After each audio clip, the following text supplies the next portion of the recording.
Chers collègues, je me joins évidemment aux remerciements qui ont été faits par Jean-Victor Castor à l'instant et par le président Zoulesi précédemment, notamment pour les administrateurs et en particulier M. Taillé qui nous ont suivis dans cette mission parlementaire. La première fois qu'on se rend en Guyane, ce qui frappe, et donc moi c'était la première fois que je m'y rendais à l'occasion de cette mission parlementaire, c'est l'abandon et les paradoxes qui traversent ce département.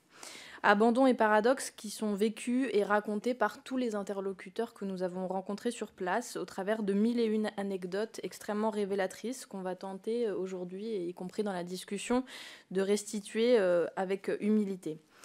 On est coupé du monde, c'est ce que nous a d'emblée indiqué Serge Annelly, le maire de Maripasoula. Dans cette commune, il n'y a pas de route. La compagnie, dont les petits avions permettaient aux habitants de circuler, notamment vers Cayenne, a fait faillite.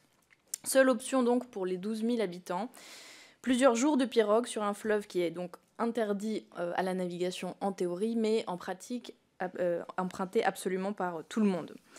Donc, premier constat, l'État doit mettre des moyens conséquents, et notamment c'est une de nos préconisations par une loi de programmation qui permet de lutter fortement contre le désenclavement et qui garantisse à tous l'accès aux services publics.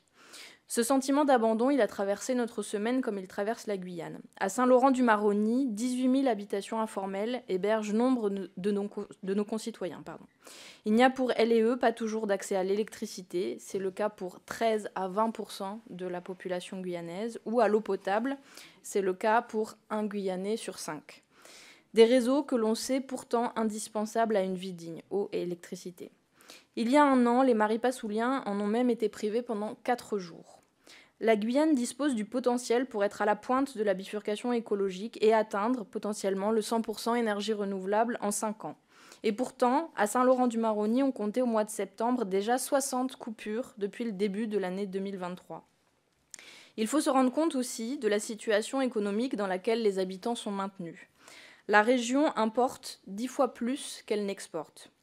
Les prix des produits alimentaires sont de 12 à 45% plus élevés qu'en Hexagone. Ainsi, il faut compter 10 € à Cayenne pour un pack d'eau, qui en coûterait 5 en Hexagone, et c'est sur la côte. Le même pack peut monter jusqu'à 26 € à Maripasoula.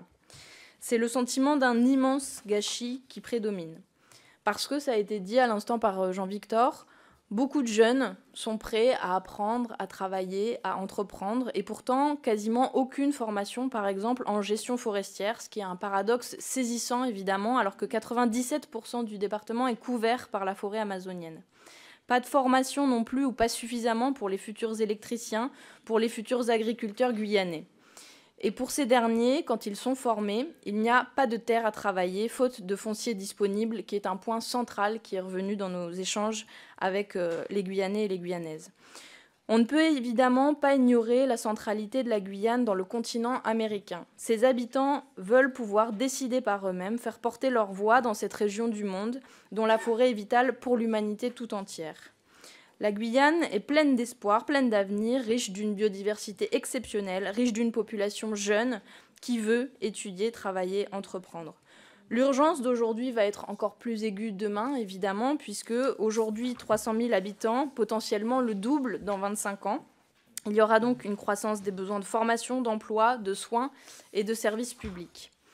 Par leurs mouvements sociaux puissants, les Guyanais ont montré au reste de la France et au monde leur volonté d'aller de l'avant, leur aspiration à vivre mieux, leur aspiration à l'autonomie politique et économique qui est forte. Ils doivent donc être pris au sérieux. Et je dirais donc que revenir de Guyane, c'est être renforcé dans sa conviction de la nécessité d'agir pour l'intérêt général. C'est vouloir être utile, comme on le peut, à la construction d'une Guyane où chacun puisse vivre mieux. Et j'espère que cette mission donnera des suites, notamment parlementaires, et que vous serez convaincus, après cet échange, de la nécessité de se joindre à nous pour faire ça.